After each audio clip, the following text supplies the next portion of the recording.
I often say focus on the additions you want to make to your nutrition, that is, rather than remove. But the truth is, sometimes that does not work, especially when it comes to meal prepping, planning meals. Especially if you're somebody who is neurodivergent and spends a lot of time managing or considering your capacity and energy. So instead, I will say focus on the effort you want to exert or don't want to exert. And to many people, this might seem like laziness, especially when they're trying to eat in healthier ways. And what happens is because they're not doing things perfectly because of that low energy slash low capacity, or they don't have the energy and the capacity, then them not being able to make the additions becomes a stressor when what they're trying to do is to make additions without considering their capacity. And that's where the overwhelm or disconnect or the inaction, that's when that happens because they've not considered their capacity. And when I talk about capacity here, I'm talking about the mental and physical ability to do something. And some days you don't have it. Some days you can predict what it's going to be. And it's okay to make adjustments in the face of that, especially when it comes to your nutrition. Because another thing I will often say is imperfectly doable beats perfectly not done. And that is what it takes to nourish yourself. So if you look at your week, for example, and you realize it's going to be packed with activities, or it's going to be filled with you're going to have long days, then you may decide that the last thing you want to do is spend your time in the kitchen or be in the kitchen every day. What this will help you do is knowing this will help you prep in advance to honor that capacity and make those additions a little more sustainable and doable. And when it comes to that prep, there's no one way to do it. There's no one way to do that prep. But for me, determining or honoring my capacity first helps me to decide what comes next. And it is very likely that you and your household eat the same food, you eat the same foods week after week, month after month, and you prepare them the exact same way. This isn't a bad thing. In fact, this is an advantage because it means there's less decisions to make. And so, uh,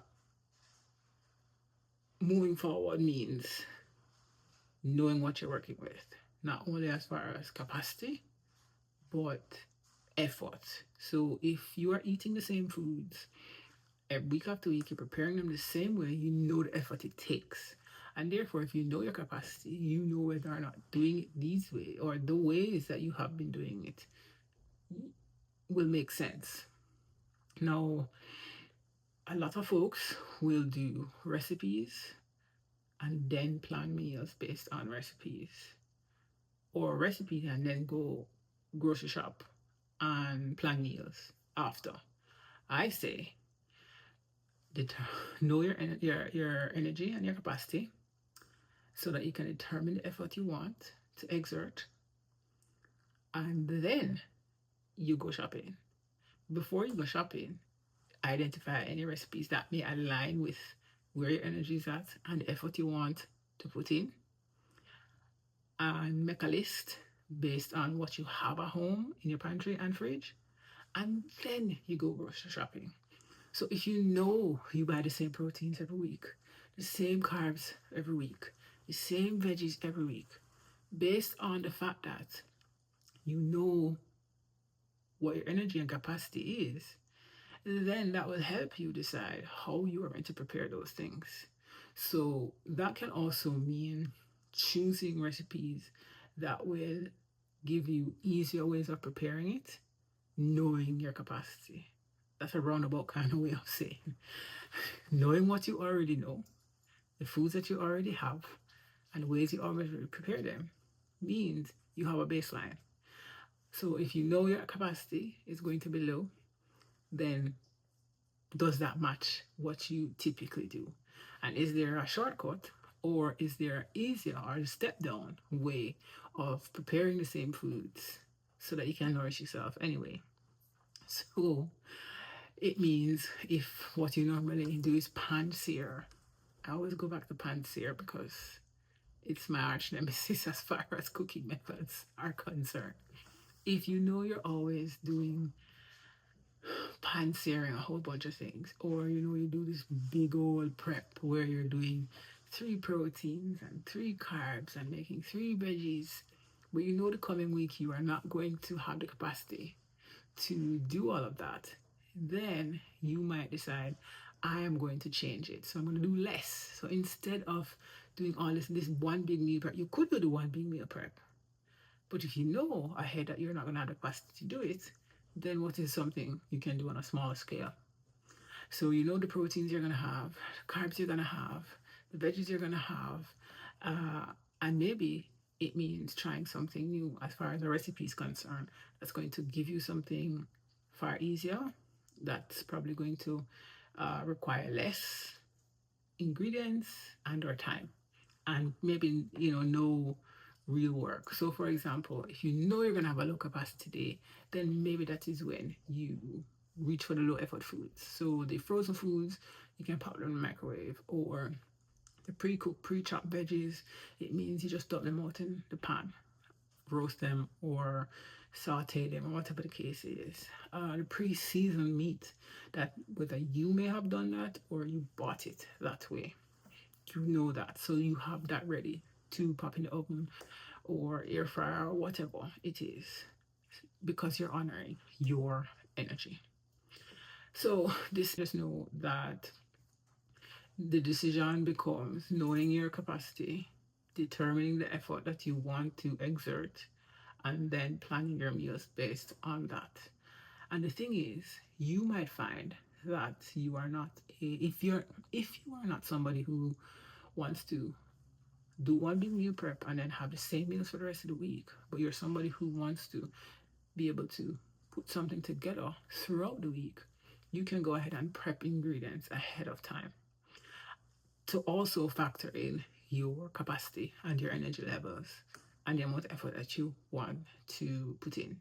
So if you know doing a stir fry is the quickest way for you to get something to eat on low energy days, then you have those ingredients set and ready in your refrigerator to grab for those low energy days. If you're not going to use frozen food, for example, knowing that is helpful. If you also know that it would be better for you to make something in a one pot situation, for example, you dump everything in an instant pot and make a soup or crock pot and make a stew, have those ingredients prepped so that you can do that.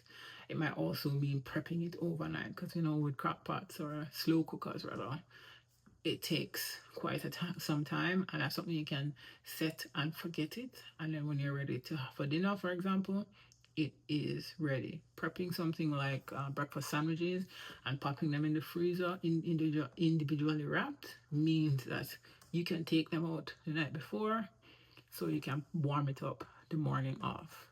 That type of thing is what I'm referring to with understanding your capacity slash energy and determining the effort you want or don't want to put in throughout the week as you nourish yourself, and then make your meals based on that, or put your meals together based on that. It really is not super difficult, but also honoring your capacity means that you are accounting for your full humanness, because we won't have the energy every day, and on the days you have the energy, go for it. You can do more than what you had planned for, is what I often say. And planning for low energy days is a bare minimum. And let that be your bare minimum. And I would always refer to bare minimums because they're baselines. And over time, maybe your baseline increases, not improves, because there's just nothing to improve on. It is what it is. That's just my view. Some days you're gonna have low energy, and some days you have good enough energy, and some days your energy will be through the roof, and you feel like you can do all the things. Milk it for what it's worth, but be mindful of the crash that often happens when you when you do that. So it's finding a stable ground, a medium.